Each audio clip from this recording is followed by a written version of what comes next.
Tie komentētāji reāli ir, ļoti liela daļa no viņiem, kas komentē, ir tiešām tupi, un viņi komentē tupus komentārus no sērijas kolhozs servisā, kolhozs dzīvoklī, kaut kā tā apmēram, saprot, vai ārprāts, kādi tev tur vadi, kā tā Ieva tur var dzīvot.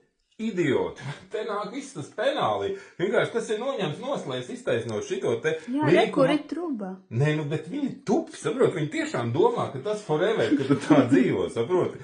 Bet es nesaprotu.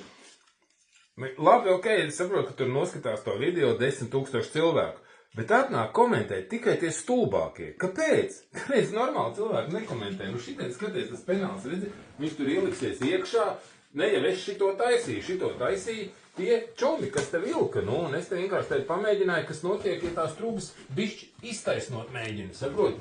Kur šitā tu viņus ieliec, hujeķeņi, viņus tur iekšā visas sajies, saproti?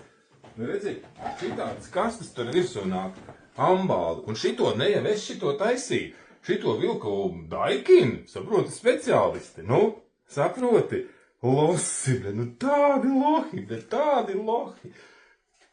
Peace.